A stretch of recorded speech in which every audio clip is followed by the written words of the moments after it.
Todo mundo já conheceu algum moleque mal criado que faz o que quer e os pais não fazem nada, não punem, não educam, não ensinam. E o resultado desse tipo de educação é óbvio, ele acaba se tornando um adulto muito problemático, cheio de defeitos que poderiam ter sido resolvidos ainda na infância. Tem um personagem bem famoso, né, do Game of Thrones, que é o King Joffrey. Ele é um dos vilões mais memoráveis da história da dramaturgia, talvez. Personagem que a gente consegue enxergar pequenas porções desse arquétipo na nossa sociedade, e eu acho que o Neymar se encaixa um pouco nesse arquétipo problemático do moleque que não tem muito limite nas suas ações enquanto é jovem e depois vai se tornando um adulto problemático também.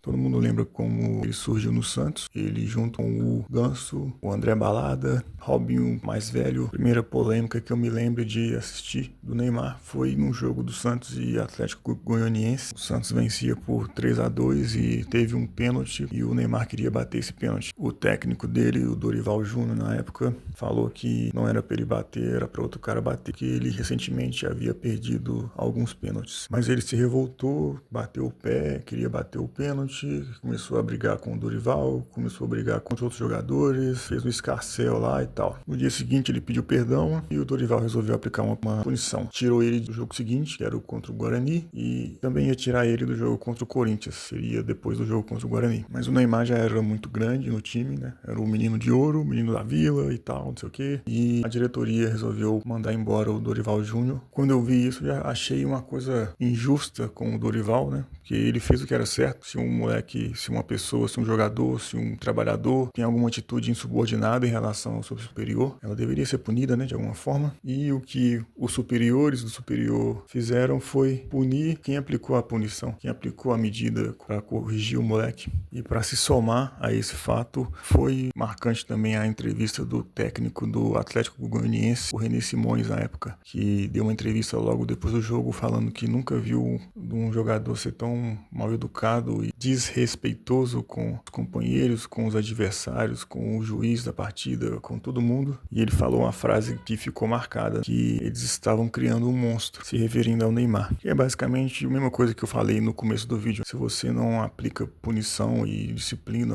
uma criança, ela se torna um adulto realmente monstruoso. Mas beleza, depois de ganhar mais um monte de coisa no Santos, ele foi transferido para o Barcelona. E o time ganhava muita coisa, fez bastante sucesso. Acontece que o Barcelona era o time do Messi. O Messi que era o cara do time. O Messi que era o macho alfa ali. E o menino Ney, como sendo um rapaz um tanto quanto egocêntrico e com traços de narcisismo, sempre quis ser o centro das atenções. Procurou um time em que ele fosse a figura principal.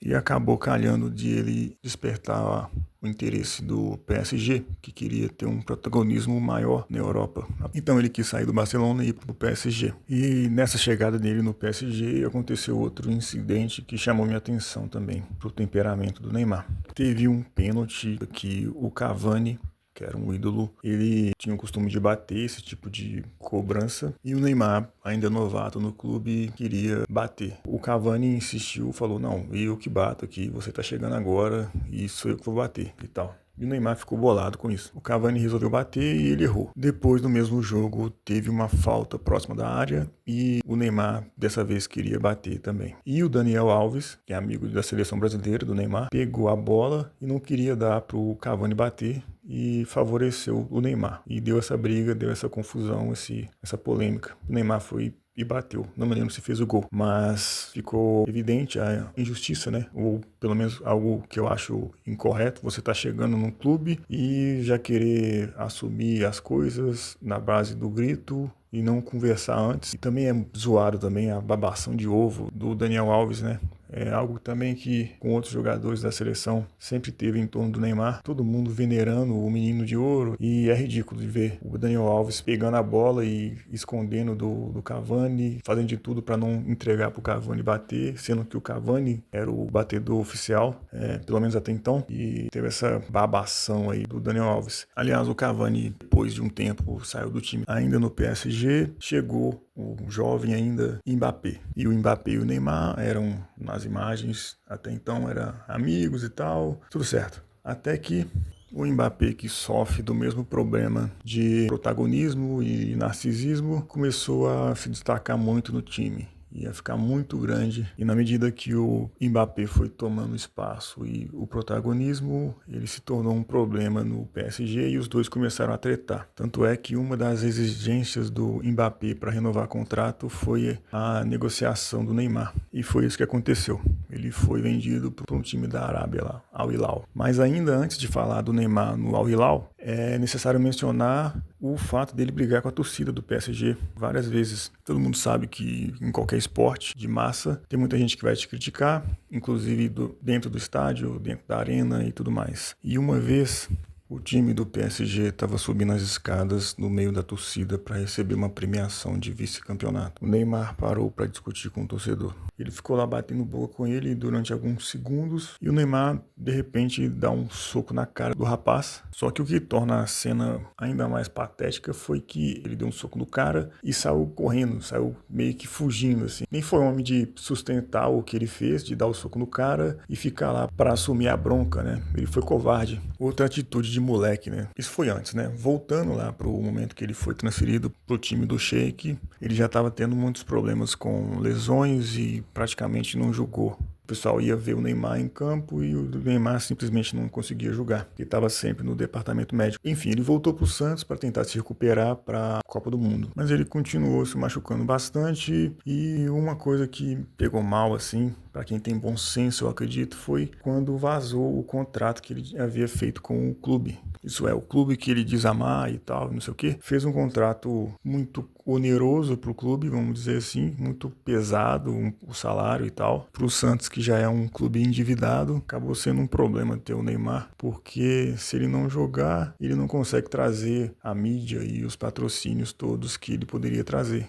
E mesmo com esses problemas, ele jogando pouco e se machucando muito e sendo caro, a diretoria populista resolveu renovar o contrato. Esse segundo contrato ainda não foi vazado, pelo menos por enquanto, mas o que eu ouvi falar na mídia santista foi que alguns bens do clube estão como garantia caso o Santos não consiga honrar com os compromissos. Por exemplo, eu sei que o CT do clube, o imóvel em si, está nessa garantia. E outra coisa que me chamou a atenção também, ele diz que ama o clube, mas na hora de fazer negócio ele enfia a faca sem dó. Mas fora isso, o desempenho dele continua sendo muito fraco, isso quando ele joga, porque basicamente a maior parte do tempo ele fica machucado e também por várias vezes ele já foi visto brigando com o torcedor depois de jogos, já provocou a torcida colocando o dedo no ouvido, depois pagou de louco, falou que só estava coçando o ouvido. Mas o que é mais escroto nessa passagem dele pelo Santos que eu já vi, como ele se comporta com os colegas de clube, a mesma coisa que o René Simões falou lá atrás, acabou se concretizando.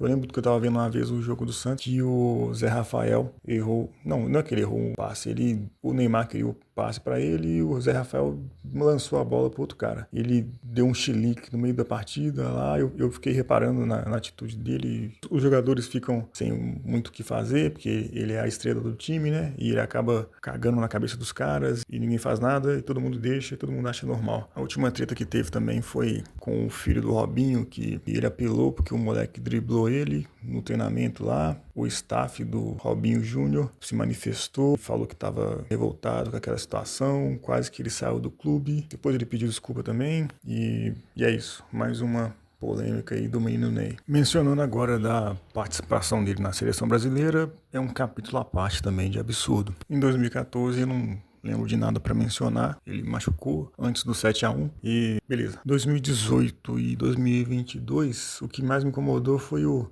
Tite e a CBF tratando o menino como se fosse uma coisa de louco, o coitadinho o especial, o menino de ouro, abriu as pernas para ele, deixava familiar e a galera dele chegar na concentração e ficar no hotel e tal. Uma coisa que nunca aconteceu para nenhum jogador, tinha esse tratamento pro Neymar, porque ele é o Neymar e tal, e não sei o que. Aí na estreia em 2018, ele pintou o cabelo de louro, fez um tupetão lá e passou o resto da Copa caindo no chão.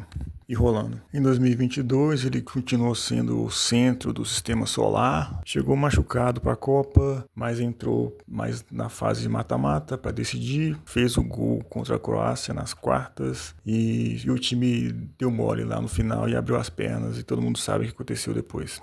Mas o destaque do ciclo de 2018 e 2022 é a babação de ovo do Tite, da CBF, da mídia e o tratamento preferencial pro reizinho do universo. O que incomodava também muito era a fomeagem do cara. Ele queria receber a bola e segurar ela e fazer alguma coisa, ele queria ser o centro. Ele não distribui o jogo como, por exemplo, o Messi faz na Argentina. Toca a bola, recebe, chuta, ou lança, ou faz alguma coisa com ela. Não, ele quer receber para ele ter o destaque, para fazer alguma coisa. Sofreu um monte de falta, machucou várias vezes por ficar segurando a bola demais e tomar porrada e não tinha muita produção de nada, entendeu? Quando ele não fazia isso, quando ele estava no Santos, aí tinha o Ganso, tinha o Robinho, tinha o André, ele tocava a bola e o time jogava pra caramba e foi campeão. No Barcelona a mesma coisa, passava a bola pro Messi, passava a bola pro Suárez, o Barcelona era um timaço também e o time ganhou, foi campeão, é isso que importa, né? Levantar o caneco no final. E na seleção ele sempre fez isso.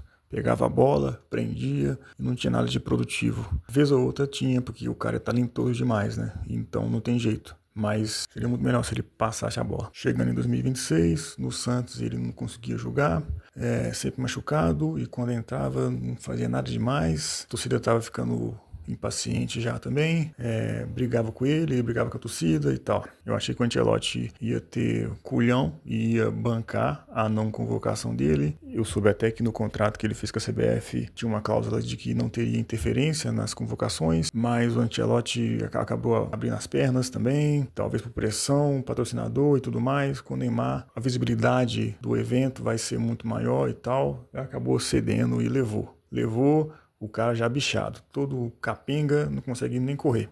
Talvez o Ancelotti tenha feito isso também para se livrar de qualquer crítica caso fosse eliminado, né? Talvez o pessoal ia falar, perdeu porque não levou o Neymar e tal. Não sei. Pode ser para renovar o contrato dele, né? Que já foi renovado antes da Copa. A gente nunca vai saber isso aí. Mas ele acabou entrando ali uns 2 jogos, né? Não conseguiu fazer muita coisa porque não tinha muito tempo, estava sem ritmo. E no último contra a Dinamarca foi um desastre completo. O técnico teve que mexer no esquema todo, deslocou o Endrick para ele jogar no meio, só que ele entrou e não conseguia correr atrás dos caras para marcar, para recuperar a bola. O time estava perdendo, precisava pressionar e ele não conseguia correr durante 20 minutos. Porque ela estava parecendo, se movimentava igual um senhor. Uma frase que o Vanderlei do Luxemburgo falava era que jogador ruim você não pode ter no time, porque uma hora você vai precisar dele. Foi o caso. O Neymar não é o mesmo jogador mais, fisicamente ele não aguenta mais e tecnicamente acaba caindo. Isso é óbvio, né? Talvez se tivesse o João Pedro ali para pressionar os caras, seria mais efetivo, porque ele tem mais vitalidade, tem mais mobilidade também. Mas enfim, foi esse desastre aí. Não posso deixar de mencionar também os jogadores também, o Casemiro, tem uma panelinha ali na seleção também.